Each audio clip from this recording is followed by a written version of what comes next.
की बात करते हैं, जहां पर एक फूड इंस्पेक्टर पर बदसलूकी का आरोप लगा है। नशे में धुत फूड इंस्पेक्टर पर कपड़े के शोरूम में घुसकर शोरूम मालिक और महिला स्टाफ के साथ बदसलूकी करने का आरोप लगा है। शोरूम मालिक ने फूड इंस्पेक्टर को पकड़कर पुलिस के हवाले कर दिया, साथ ही फूड इंस्पेक्टर के खिलाफ कार्रवाई की मांग की। ट्रैफिक इंस्पेक्टर ने भी जांच के दौरान फूड इंस्पेक्टर की नशे में होने की पुष्टि की है। ये मामला सदर कोतवाली क्षेत्र के सिविल लाइनमैन रोड का है।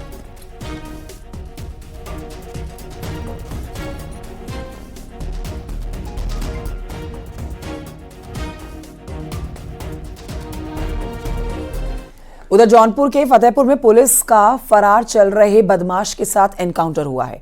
एक आरोपी बबलू उर्फ राजा के पैर में गोली लगी है। उसका दूसरा साथी मौके से फरार हो गया है। पुलिस ने बदमाश के पास से तमंचा, कारतूस, कुछ सफेद धातु के जेवरात बरामद कर लिए हैं। पुलिस और इंटेलिजेंट विंग की टीम ने जहानाबाद थाना इलाके में एनकाउंटर किया है। जहानाबाद में पंजीकृत मुकदमा अपराध संख्या 178/24 धारा 305 व 331(4) बीएनएस के वांछित अभियुक्त बबलू उर्फ राजा व एक अन्य अभियुक्त की तलाश में चेकिंग कराई जा रही थी। मुखबिर खास की सूचना पर इंटेलिजेंस विंग टीम व थाना जहानाबाद की टीम सीएससी जहानाबाद मोड़ के पास चेकिंग कर रहे थे। इसी दौरान पल्सर से 2 व्यक्ति आते हुए दिखाई दिए। संदिग्ध प्रतीत होने पर रोकने का प्रयास किया गया तो वे बाइक वापस मोड़ करके वापस भागने लगे। पुलिस टीम द्वारा घेराबंदी करके उन्हें पकड़ने का प्रयास किया गया तो पुलिस टीम पर लक्ष्य करके फायरिंग करने लगे। पुलिस टीम द्वारा आत्मरक्षा की गई जवाबी फायरिंग में अभियुक्त बबलू उर्फ राजा के दाहिने पैर में गोली लगी। यूपी के श्रावस्ती जिले में इस वक्त एक बड़ी खबर वहां से निकलकर सामने आ रही है, जहां पर श्रावस्ती जिले के थाना है दीरदत्त नगर गिरंट थाना क्षेत्र में एक मदरसे के मौलाना सहित 5 लोगों को पुलिस ने गिरफ्तार किया है। ये लोग मदरसे की आड़ में नकली नोट छापने का काम किया करते थे। इनके पास से 35,000 के नकली नोट और प्रिंटर के साथ नकली नोट छापने का कुछ और सामान बरामद कर लिया गया है। देखिए, इस इलाके की पुलिस और एसओजी की टीम ने नकली नोट छापने का भांडाफोड़ करते हुए मदरसा जामिया नूरिया खातूना नीलबिया के संचालक सहित उसके साथियों को गिरफ्तार कर लिया है। दत्तनगर गिरंट के एसओ को मुखबिर के द्वारा सूचना मिली थी कि कुछ लोग नकली नोटों का धंधा कर रहे हैं। इस सूचना पर सर्विलांस टीम और एसओ गिरंट और CO city Bhinga additional SP के पर्यवेक्षण में ये टीम काम कर रही थी। इस बीच एक व्यक्ति जो नानपारा बहराइच से का रहने वाला है, उसको उठाया गया तो उसके पास से कुछ नकली नोट और असली नोट बरामद हुए। उसकी निशानदेही पे 4 अन्य अभियुक्त पकड़े गए, कुल मिला के 5 अभियुक्तों से, और सभी के पास से कुछ असली और नकली नोट बरामद है। गरीबों के लिए जीरो बैलेंस पर खोले गए जनधन बैंक खातों में तेजी से रकम बढ़ रही है। ये बड़ी जानकारी आपको दे रहे हैं। देश भर के कुल जनधन खातों में 18% सिर्फ यूपी में ही है। सबसे ज्यादा रकम पूर्वी यूपी के जिलों में जमा है।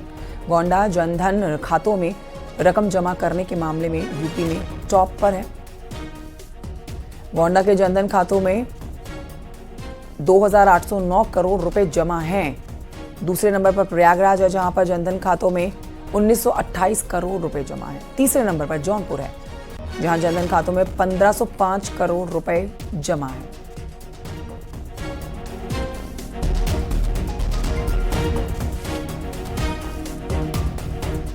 बढ़ रहे हैं आगे, कुछ और खबरें आप तक पहुंचा रहे हैं। ललितपुर से खबर है, जहां पर रफ्तार का कहर देखा गया। हाईवे पर एक टैक्सी और बाइक में जबरदस्त भिड़ंत हो गई और हादसे में महिलाओं और बच्चों समेत 8 लोगों के घायल होने की जानकारी है। घायलों में 2 की हालत काफी गंभीर है।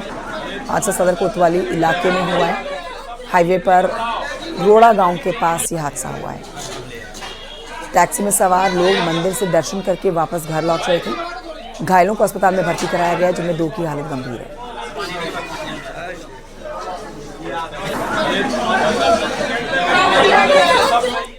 उधर संभल में शाही जामा मस्जिद के सर्वे के दौरान हुई हिंसा से जुड़ी खबर आ रही है, जहां पर आरोपी समाजवादी पार्टी के सांसद जियाउर रहमान बर्ग की अर्जी पर हाईकोर्ट आज सुनवाई करने जा रहा है। इलाहाबाद हाईकोर्ट में आज सुनवाई होने जा रही है उनकी अर्जी पर। याचिका में एफआईआर रद्द किए जाने की इन्होंने अपील की है। अंतिम फैसला आने तक गिरफ्तारी पर रोक की अपील की जा रही है।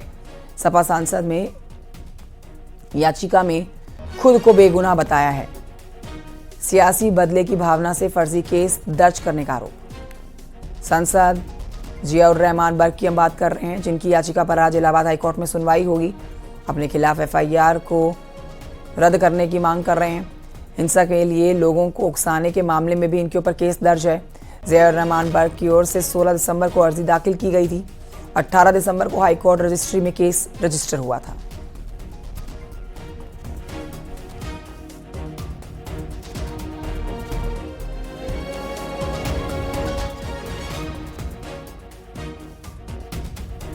तो संभल में शाही जामा मस्जिद के पास बन रही पुलिस चौकी की अब बात करने जा रहे हैं, जिसको लेकर लगातार विवादों को हवा दी जा रही है। देखिए, दावा किया जा रहा है कि जिस जमीन पर पुलिस चौकी बनाई जा रही है वो जमीन वक्फ बोर्ड की है।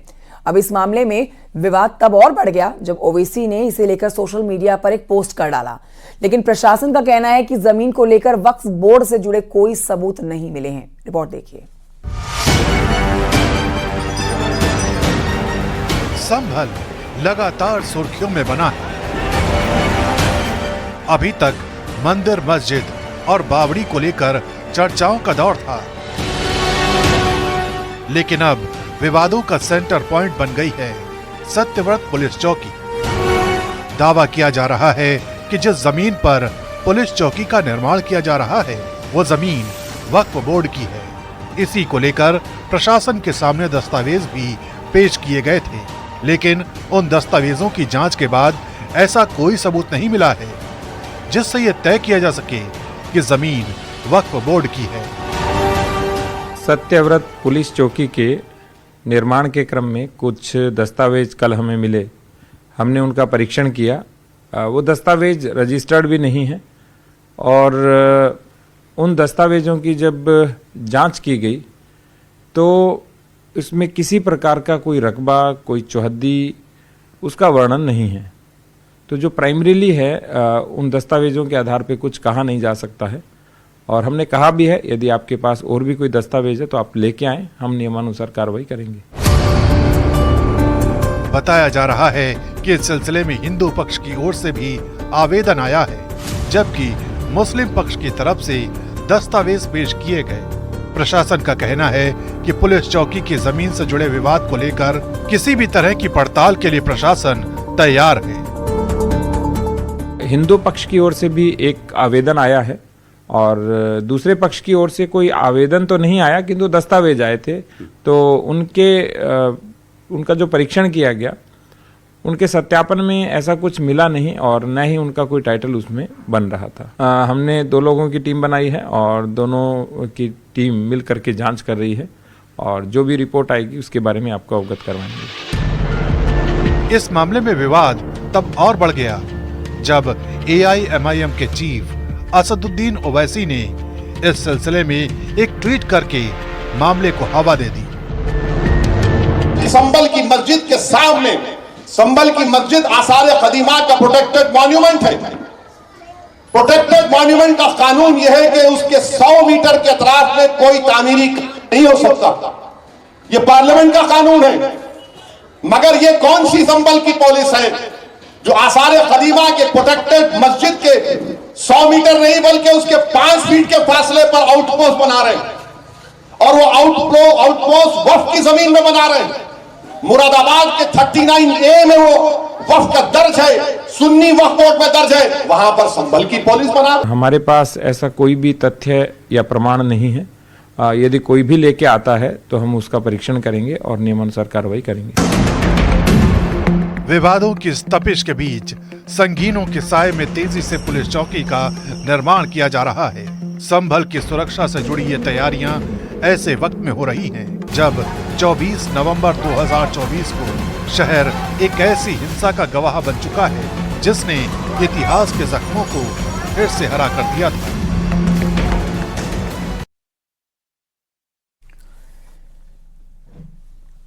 संभल से एक और बड़ी खबर आ रही है। यहां पर मुस्लिम परिवार ने अपने मकान में मंदिर बनवाने की मांग की है। परिवार का आरोप है कि उसके एक रिश्तेदार ने बिना मालिकाना हक के मकान को बेच दिया और वो अपने मकान को वापस पाने के लिए कानूनी लड़ाई लड़ रहे हैं। ऐसे में उनकी मांग है कि उनके मकान पर मंदिर या फिर पुलिस चौकी बना दी जाए। जो कुछ लोगों ने अवैध तरीके से उसमें मतलब कब्जा मतलब कर रखा है। लिहाजा मैं सरकार से, प्रशासन से ये अपील करता हूँ कि उनका कब्जा हटवाया जाए और मेरे परिवार की पूरी इच्छा यह है कि उसमें एक मंदिर का निर्माण करा जाए और एक पुलिस चौकी, जो पुलिस चौकी इसलिए कि उसकी मंदिर की रक्षा के लिए जो बाल विद्या के विद्यार्थी हैं और जो लोग हैं वो बहुत ज्यादा परेशान हैं। ये लोग उसमें मीट का कारोबार कर रहे हैं, जगह जगह इस तरह से मीट बेच रहे हैं कि जैसे आलू मटर की मतलब सब्जी। तो मैं ये चाहता हूँ कि ये चीज अगर हट जाए तो इसमें मतलब जो है हमारे हिंदू धर्म के भाई लोग, जो माँ बहनें हैं हमारी, उनको थोड़ी राहत मिलेगी। संभल में बावड़ी के अंदर खुदाई रोक दी गई है। बावड़ी के अंदर कुएं से गैस निकलने के बाद एसआई ने खुदाई का काम रुकवा दिया है। देखिए, मजदूरों की शिकायत के बाद खुदाई को रोका गया है।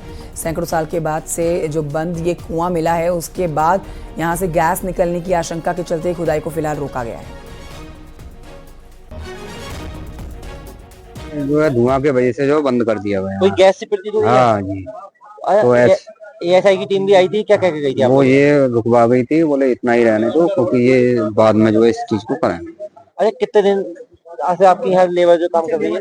यहाँ जो है 13वां दिन है आज। कितनी लेबर होगी आपकी? मेरी जो लेबर 12-13 लेबर चल रही है। इसकी वजह थोड़ा सा जो अंदर से प्रतीत हो रहा है, धुआं निकलता हुआ, जो इसके अंदर की भूमि में मट्टी जमी हुई है उसकी गैस महसूस हो रही है और स्टाफ इस वजह से थोड़ा सा कार्य करने में ऑक्सीजन की कमी होने के कारण भी स्टाफ काम नहीं कर पा रहा है और इसको प्लानिंग के तहत काम किया जाएगा।